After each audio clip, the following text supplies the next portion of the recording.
Amém. Bom dia. Muito bom estar aqui. Muito bom poder desfrutar desse tempo tão precioso, de estarmos juntos em família e poder perceber aquilo que o Espírito Santo vem movendo no nosso meio, né? A palavra de Deus sempre diz que nós precisamos estar sensíveis, né? Conectados à voz do Espírito Santo para a gente ouvir aquilo que o Espírito Santo está falando. Então eu tenho absoluta convicção pela palavra de Deus que o Senhor está aqui e que o Senhor está procurando um coração quebrantado, um coração sensível à voz dele, para que nós possamos perceber aquilo que ele está falando, amém? Então eu quero que você abra a tua Bíblia lá no Evangelho de Lucas, segundo Lucas, no capítulo 24. Nós vamos continuar nessa série de mensagens. Temos mais essa mensagem, mais a próxima, e depois nós encerramos essa série. E eu creio que ela revelou muito acerca de Jesus, do coração amável, preocupado, generoso, misericordioso de Jesus. E eu tenho certeza absoluta que essas duas últimas palavras também são remas para a nossa vida e para a nossa compreensão daquilo que é a vontade de Deus para a nossa vida, amém? Então, o Evangelho de Lucas, no capítulo 24, nós vamos ler do versículo 13 até o versículo 32, amém? Acharam aí? Se você achou, se coloque em pé para que a gente possa ler esse texto.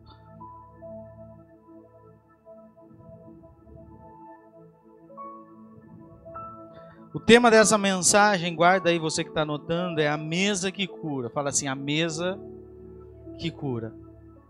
Amém. Diz assim o texto: naquele mesmo dia, 2 dos seguidores de Jesus caminhavam para o povoado de Emaús, a 11 quilômetros de Jerusalém. No caminho falavam a respeito de tudo o que havia acontecido. Enquanto conversavam e discutiam, o próprio Jesus se aproximou e começou a andar com eles. Os olhos deles, porém, estavam como que impedidos de reconhecê-lo. E Jesus lhe perguntou: sobre o que vocês debatem enquanto caminham?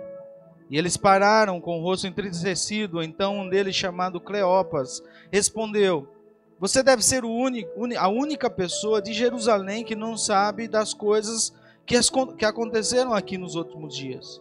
Que coisas? Perguntou Jesus.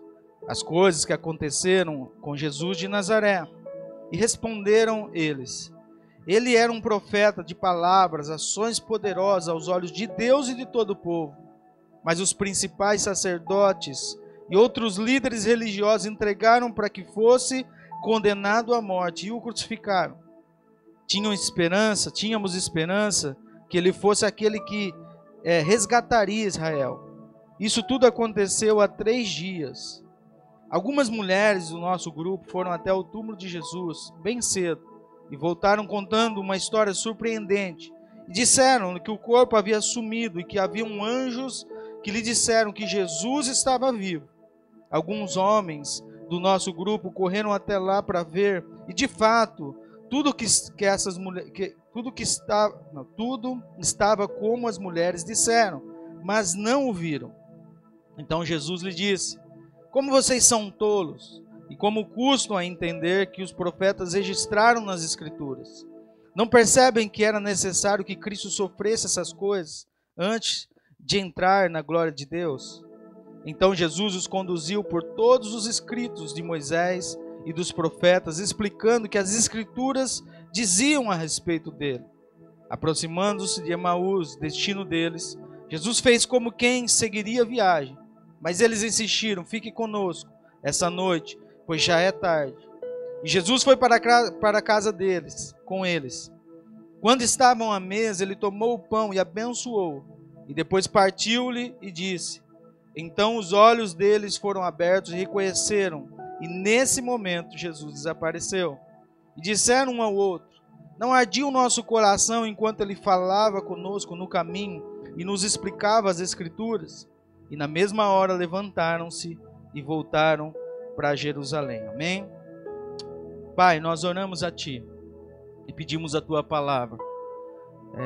Ela é rica e eficaz, eficiente. E ela é necessária para que possamos entender e perceber tudo aquilo que o Senhor deseja fazer em nós, por nós e através de nós. Que o Teu Espírito Santo, Pai, encontre no nosso meio corações ansiosos e abertos a receber da Tua voz doce, a discernir o Teu mover, a discernir o Teu agir, e que nós possamos, Senhor, ser tomados agora de um temor e uma reverência tão profunda, que nós possamos sair daqui, Senhor, incomodados, inconformados e decididos a viver tudo aquilo que o Senhor tem para nós pela Tua palavra.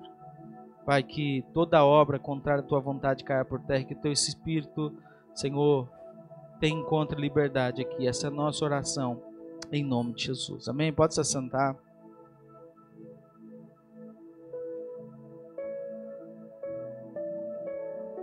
Nós estamos nessa série Encontros com Jesus e tem sido maravilhoso, pelo menos para mim, poder estudar e olhar cada encontro de Jesus e o quanto que esses encontros provocaram coisas extraordinárias em pessoas comuns. Eu acho que a coisa mais fantástica, olhando a vida de Jesus, é perceber a sua generosidade, a sua misericórdia e, acima de tudo, perceber o quanto Deus é corajoso. Porque Deus não escolheu para si um povo perfeito, mas Deus escolheu para si um povo complicado. E eu não sei se você é igual eu, mas eu sou um cara complicado. Não parece, não tenho cara de ser tão complicado assim, mas eu sou complicado. E eu sei, se você olhar e fazer uma leitura honesta da sua vida, você vai ver que você também é uma pessoa complicada. E Jesus não escolheu pessoas perfeitas. Ele escolheu pessoas como nós, para que através do Evangelho Ele pudesse nos transformar e nos fazer homens e mulheres que reflitam a glória de Deus por onde passarem. Então, quando eu olho esses encontros de Jesus com pessoas tão complicadas como nós, eu tenho uma convicção no meu coração, tem esperança para mim, amém? Então olha para a pessoa que está ao teu lado e fala assim: irmão, fica tranquilo que tem esperança para você. Amém? Os encontros de Jesus com pessoas complicadas promoveram transformações extraordinárias. E até a última ministração minha, nós estudamos e nós aprendemos o último encontro de Jesus antes da sua morte. E agora nós vamos ver o primeiro encontro após a ressurreição. O primeiro encontro após a consumação do ato de Jesus se entregar, naquela cruz, ressuscitar, e agora Ele procura os seus amigos que estavam honestamente tristes, que estavam sinceramente decepcionados. Homens e mulheres de Deus vivem momentos de decepções, você sabia disso? Homens e mulheres de Deus que são honestos com a sua fé, vivem momentos de provações, de tristezas, de insegurança, incertezas, muitas vezes de desistência. Porque a Bíblia não esconde que homens como esses discípulos, um dia, pela sua decepção, pela sua maneira e pela sua percepção de ver a vida, desistem de viver aquilo que Deus tem para eles. E o que eu acho mais extraordinário é que antes da morte e ressurreição de Jesus, Ele se encontrou com os mais variados tipos de pessoas. Ricos, pessoas de posição social, pessoas desprezadas pela sociedade, pobres, mendigos, paralíticos, cegos, religiosos, homens de posição, homens sem nenhuma posição. Jesus procurou a todos, se entregou a todos e se revelou a todos com o intuito de pregar e levar as pessoas a entender o seu reino e o seu poder. E aqui nesse texto fica evidente e claro para mim como que Jesus, depois de ressuscitar, eu creio que a agenda de Jesus era cheia, amém? Imagina, Jesus ressuscita e as promessas se cumprem sobre a vida de Jesus. E agora Ele tem uma fila de coisas para fazer. Mas o que Ele faz? Procura gente triste. Ele procura gente que estava decepcionada. Ele procura gente que estava frustrada. Ele procura gente que estava desistida. Ele procura homens e mulheres que estavam frios na fé. Jesus não foi procurar aqueles que estavam bem, aqueles que estavam no monte orando, aqueles que estavam nas sinagogas, mas Jesus se coloca no caminho com homens que estavam sinceramente doentes. E isso é maravilhoso, porque isso me ensina algo, que Deus não tem problema com as nossas crises. Você sabia disso? Fala para a pessoa que está ao teu lado, Deus não tem problema com a sua crise. A vida cristã é uma maratona, irmão. A vida cristã, ela não é uma corrida de 100 metros. Ela não é uma corrida de 800 metros, ela é uma maratona. E nessa maratona nós vamos passar por diversos tipos de tribulação, de provação e de situações que muitas vezes são maiores do que a nossa capacidade humana de suportar. E muitas vezes nessas sensações, nessas dores, nesse sofrimento e diante dessas frustrações, nós nos cansamos. Nós esmorecemos, nós nos esfriamos. E muitas vezes nós desistimos.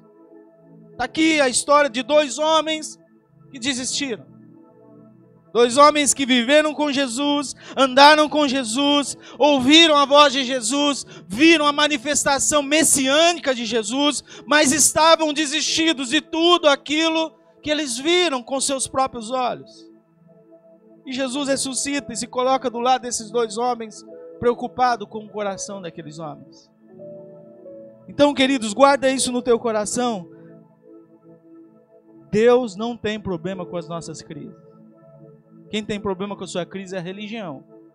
Quem tem problema com a sua crise é talvez uma liderança que não compreende a natureza humana. Que não compreende e não é honesto em dizer e reconhecer as suas fragilidades. Porque quando eu olho para mim, eu vejo muitas fragilidades. Porque quando eu olho para a minha condição humana, eu vejo muitas limitações. Quando eu olho para a minha condição humana, eu vejo muitas coisas e muitos gigantes que são maiores do que eu. E muitas vezes a ponto de me fazer olhar para as circunstâncias e perguntar: Senhor, será? Será que eu devo continuar? Será que não é hora de desistir? Será que não é hora de parar? Porque parece, Senhor, que a situação e as circunstâncias e as frustrações estão vencendo essa batalha contra a minha carne e o meu corpo que é limitado. Mas nesses encontros, nesse texto, nós vamos aprender algo extraordinário.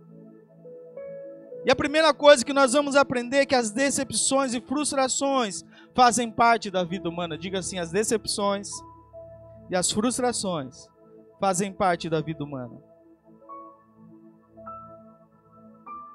Você sabia disso? As decepções e frustrações são fundamentais para a maturidade e desenvolvimento do ser humano. Ninguém consegue ser pleno sem passar por decepções e frustrações. Quem já passou aí por decepções e frustrações? Levanta a mão assim bem alto. Quem já passou por momentos de dificuldade, de desistência? Levanta a sua mão. Quem já passou por momentos e noites de choro na sua vida espiritual? Todos nós.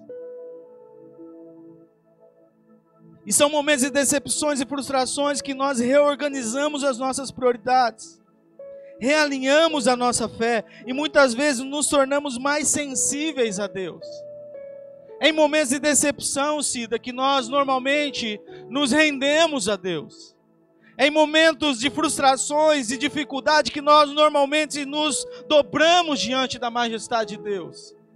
Em momentos de dificuldade que normalmente nós nos conectamos a Deus e nos tornamos sensíveis à sua voz.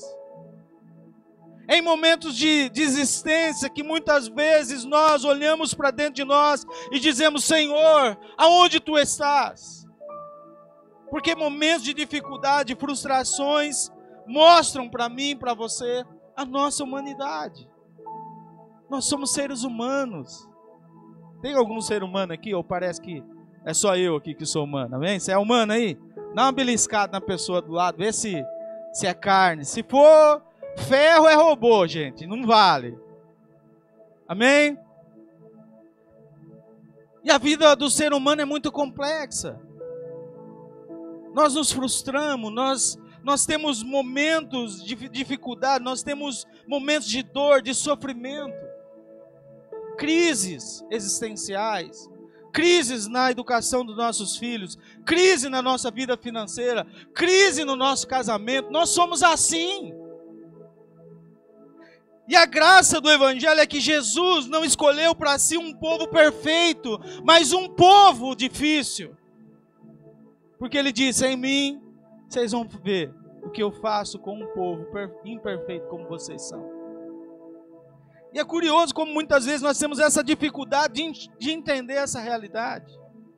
Que nós olhamos muitas vezes para a palavra de Deus com um olhar, não sei, com uma ótica, né? Triunfalista, e nós parece que não conseguimos enxergar o que está explícito nas Escrituras. Que Deus sempre escolheu para si homens limitados, homens que tiveram suas crises, que tiveram as suas decepções, que tiveram as suas frustrações, mas mesmo assim, esses homens foram maravilhosamente, extraordinariamente usados pelo poder de Deus. E eu vou falar alguns homens. Jó, Tati falou de Jó. Um homem que viveu a decepção de perder tudo o que possuía de mais valor. Imagina, querido, sinceramente, se esse homem não ficou decepcionado, se esse homem não ficou frustrado. E a palavra de Deus não esconde essa decepção, porque ela vai colocar Jó, ela mostra Jó em um momento de lamentação, dizendo, Senhor, o que está acontecendo? Eu fiz tudo certo, mas apesar de fazer tudo certo, olha o que está acontecendo com a minha vida. Homens de Deus decepcionados e sinceramente desistidos. Outro homem, José, um homem que viu a sua vida sair totalmente do controle, pagou um alto preço por ser fiel a Deus. Homem fiel a Deus era José. Mas a sua fidelidade levou ele a ser vendido pelos seus irmãos, como escravo. A sua fidelidade levou ele a ser acusado injustamente de ter assediado a mulher do rei. Um homem que viveu, apesar da sua fidelidade, momentos de crise, decepção, tristeza. Vamos pensar comigo, será que esse homem na cadeia lá, injustamente, não sentiu decepção e tristeza? Sentiu, e a palavra diz que quando ele reencontra a sua família, ele tenta de alguma forma retribuir o favor, o mal que a família havia feito para ele. E vê outro homem, Moisés. Moisés que viveu com um povo o tempo todo, um povo infiel, murmurador. Um povo que foi chamado na sarça, um homem que foi chamado na sarça para liderar o povo, para um período de libertação, de restauração do povo de Israel. Mas esse homem decide ser fiel a Deus e vive o tempo todo com um povo infiel e murmurador na sua orelha. Milagre de manhã, de tarde, murmuração. Milagre no almoço, de noite, murmuração. Milagre de noite, de manhã, murmuração. Todo dia. Esse povo enchia as paciências de Moisés. Ele ficou frustrado.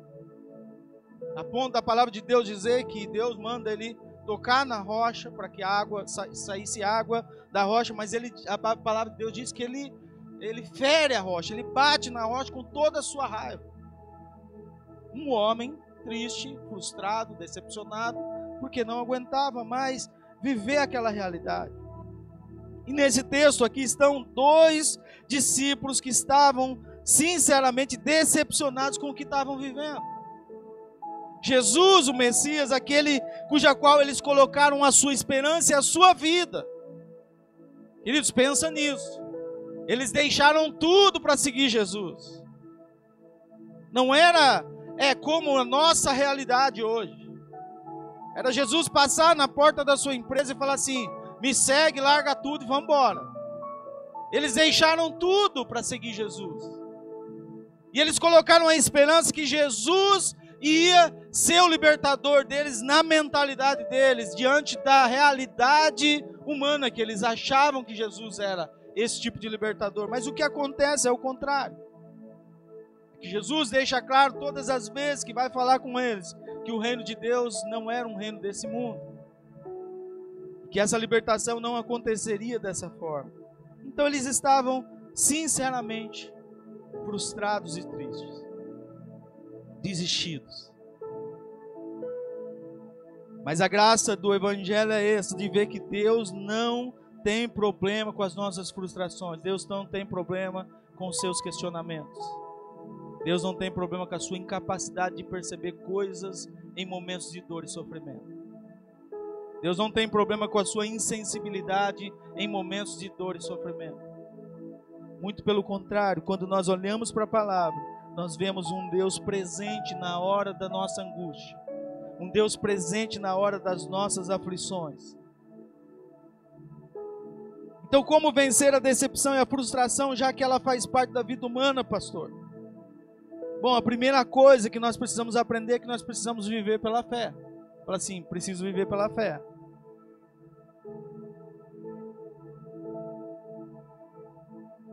A palavra de Deus diz lá em Hebreus 11:1 que a fé é a certeza daquilo que esperamos e a prova das coisas que nós não vemos.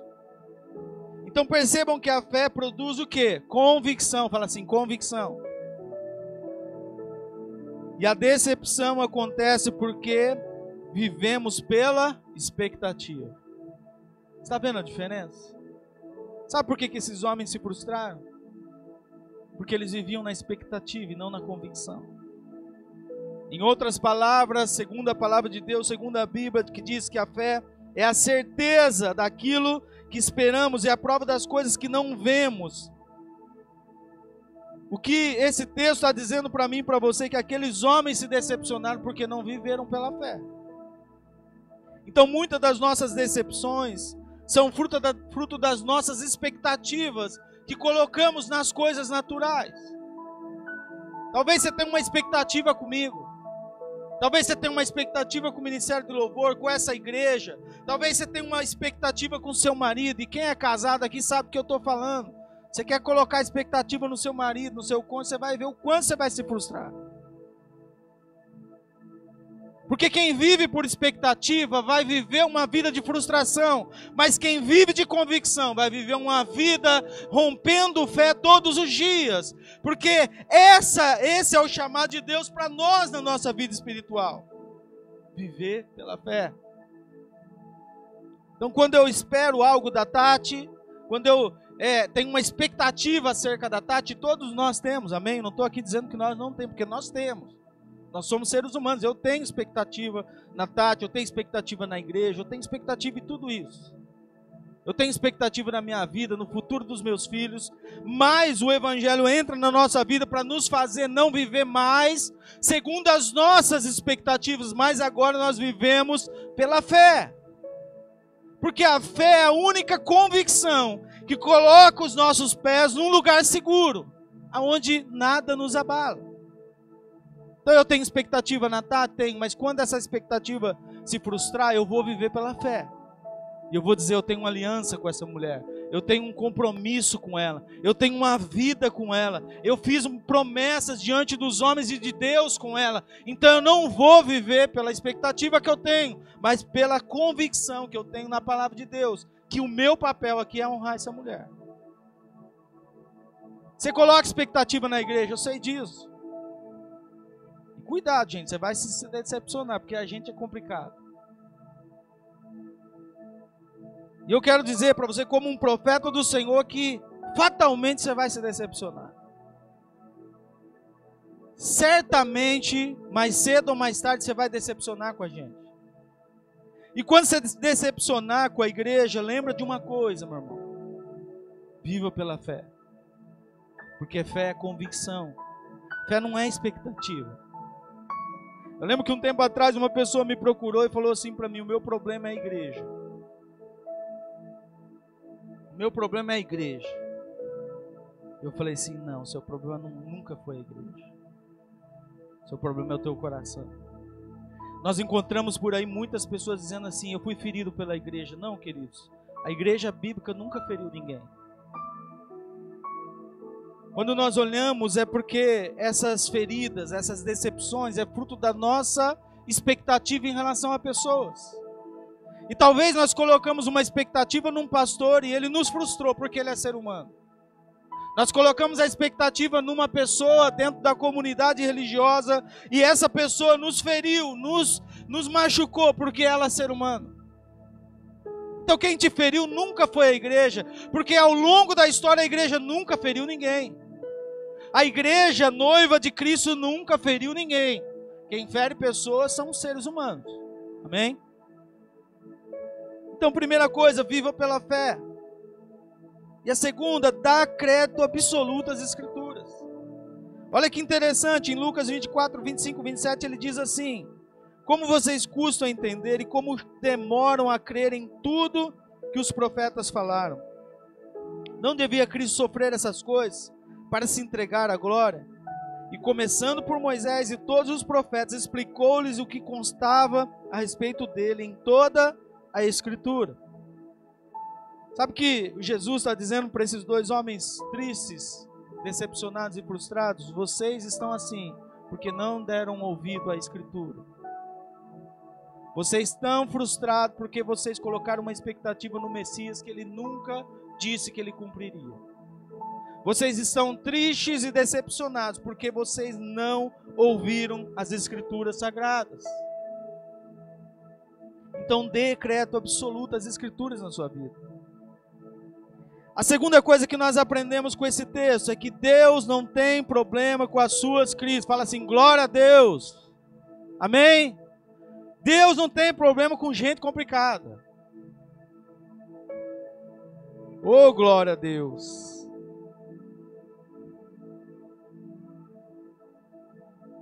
As decepções e frustrações são reais, são verdadeiras, e negá-las é uma crueldade com as nossas próprias vidas. Eu vejo muitas vezes gente, triunfalista, olhando e falando da fé como se fosse só a vida plena e alegria. Nosso casamento, nossa, é um mar de alegria. Vai viver lá em casa. A nossa igreja é super abundante. O nosso relacionamento com o nosso filho é super feliz. É o ideal, é a visão, do paraíso. Mas vai viver lá. Esses dias eu estava brincando com a Tati, tem um indivíduo aí na internet que ele fica construindo berço, fazendo comida, fazendo tudo. Ele é um cara que praticamente é um super marido. Ele passa inveja um monte de marido e fica olhando ele.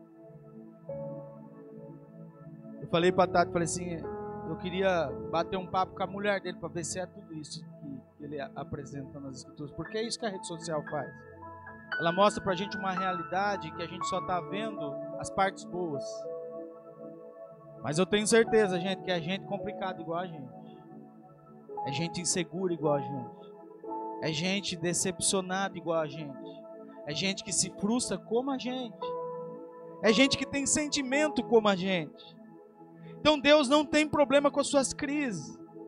Estar decepcionado, frustrado, desistido não significa que a sua vida acabou. Amém? Pastor, eu estou cansado, fica tranquilo.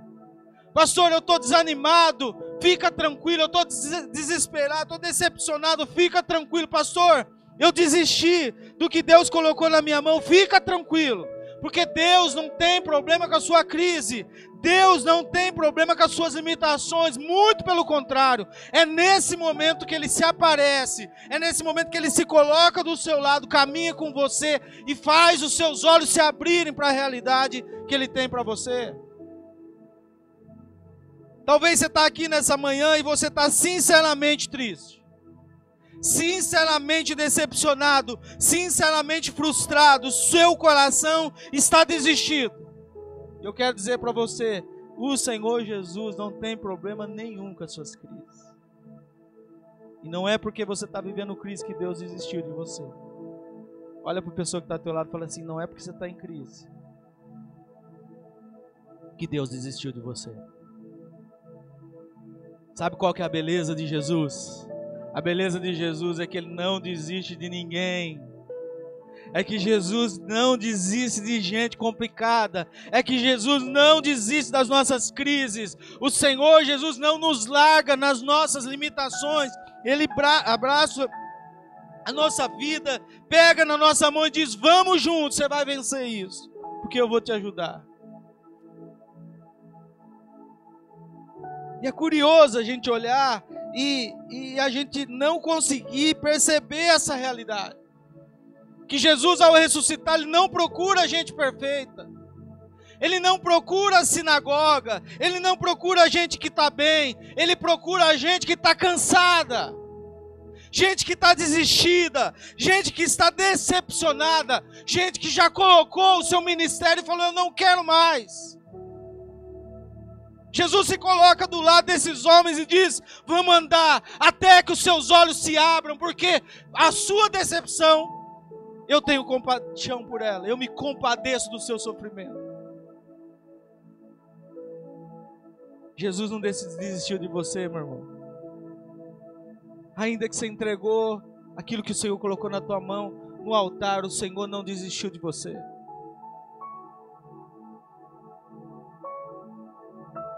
Ele não procurou gente perfeita, Ele procurou gente decepcionada. Às vezes achamos que Deus está chateado com a gente por estarmos vivendo um momento de decepção e frustração. Eu já vivi assim. Tinha momento que eu ficava chateado comigo por eu estar chateado com Deus.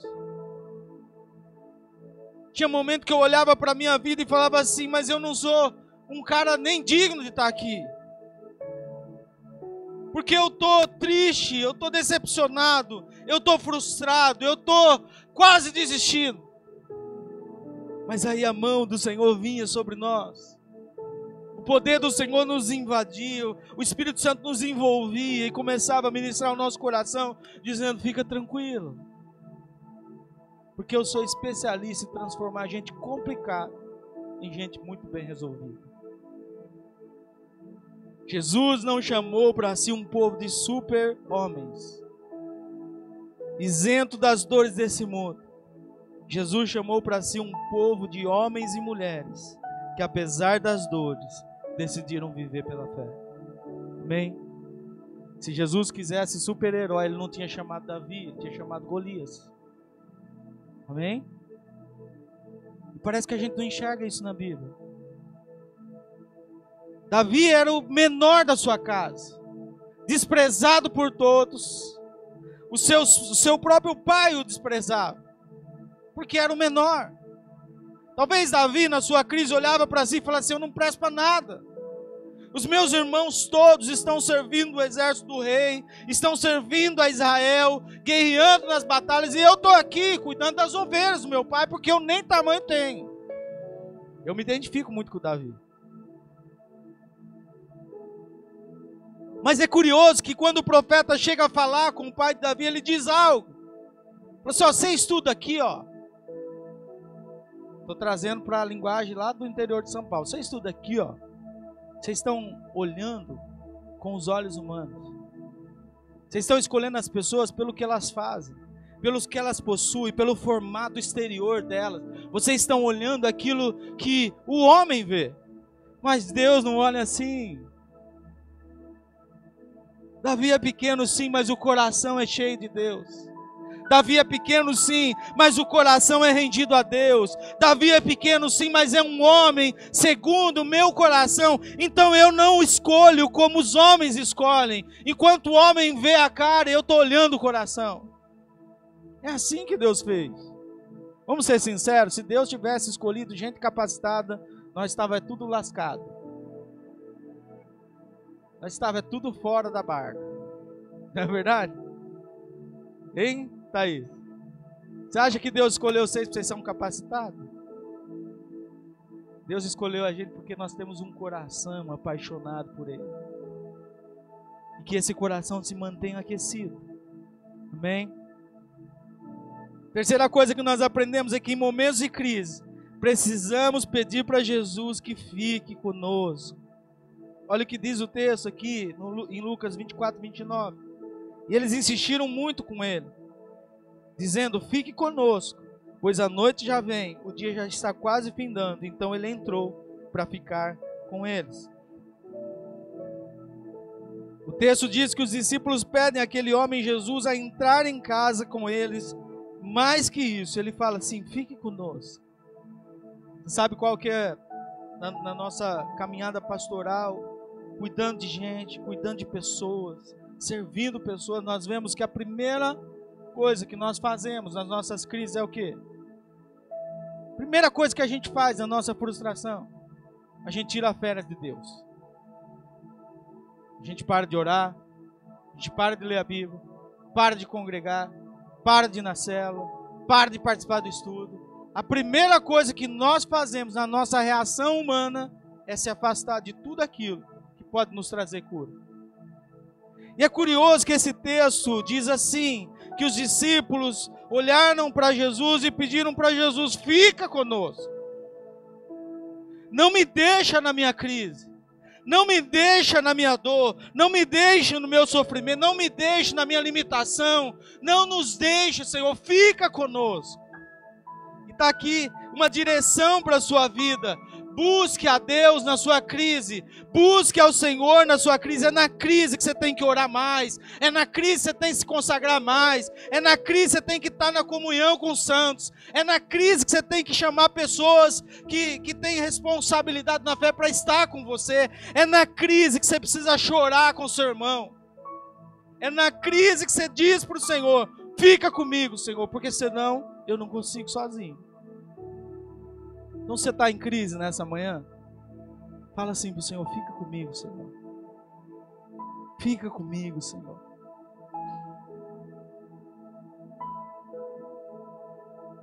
Só tem duas maneiras de você passar pela crise. Guarda isso no teu coração. Você tem duas maneiras de você passar pela crise que você está enfrentando. Se você está enfrentando essa crise. A primeira delas é com Jesus. E a segunda delas é sem Jesus. Você precisa escolher. E você precisa dizer hoje ao Senhor: se você escolhe passar por essa crise com Jesus, Senhor, fica comigo. Porque ainda que os meus olhos não enxergam, se o Senhor estiver comigo, os meus olhos serão abertos a qualquer momento. E a quarta e última coisa que nós aprendemos com esse texto é que a mesa da comunhão cura a crise. Diga assim: a mesa da comunhão cura crises. Olha que coisa interessante, em Lucas 24, 30 a 31, o texto diz assim: quando estava à mesa com eles, tomou o pão, deu graça, partiu e deu a eles. Então os olhos deles foram abertos e reconheceram, e ele desapareceu da vista deles. Lucas 24, 30 a 31. Os olhos dos discípulos foram abertos no partir do pão, na comunhão e no partilhar a vida. A palavra de Deus está dizendo que a cura desses homens veio depois de uma campanha de 40 dias de jejum e oração. Sim ou não? Está na sua Bíblia aí? O que está escrito aí? Veio depois de fazer um culto bom para Deus. Depois de um culto bom, a cura veio. Foi isso que está dizendo? Sim ou não? Hã? Não foi, né? A cura não veio depois que eles foram para o monte, não é isso que está escrito? Eles foram para o monte e quando voltaram estava curado, foi isso? Não. O que a palavra de Deus está dizendo? Que enquanto eles sentavam à mesa, fala assim, olha para o seu irmão, fala assim: enquanto sentavam na mesa, partiam um pão, os olhos deles foram abertos. O maior desafio de hoje é esse: vencer essa tendência de vida no Japão que afasta uns dos outros, que é seletiva na relação, que coloca pessoas na mesa, apenas as pessoas que nós amamos e gostamos de estar com elas. A cura desses homens nessa crise vem da comunhão e do partir do pão. Nós vivemos um tempo da nossa cultura, né, oriental, também tem muito disso, desse distanciamento social. E a palavra de Deus revela para nós, e para mim isso é uma revelação do Espírito Santo para nós, queridos. Que tem curas na nossa vida que só vai acontecer quando nós ousarmos sentar na mesa com os nossos irmãos e partilhar a vida. A cura não vai vir quando você fizer um bom culto, quando você fizer uma campanha de oração e jejum, não que isso não funcione, mas tem curas na nossa vida que só acontece na relação como igreja. Só acontece sentado na mesa, partilhando vida, partilhando o evangelho, compartilhando as nossas dores, os nossos sofrimentos. Tem curas na sua vida que só vão acontecer o dia que você decidir deixar o seu egoísmo de lado e começar a viver a igreja como ela deve ser. É por isso que nós temos insistido em célula. É por isso que isso tem queimado no meu coração, queridos. Porque a célula é o lugar onde nós podemos partilhar. É o lugar onde nós podemos compartilhar o pão, compartilhar da graça, compartilhar do amor de Deus, receber a comunhão dos nossos irmãos e uma palavra ao nosso coração. É o momento onde nós podemos abençoar os nossos irmãos, é onde os nossos olhos serão abertos. É onde nós receberemos cura da nossa vida. E eu quero que você se coloque em pé em nome de Jesus.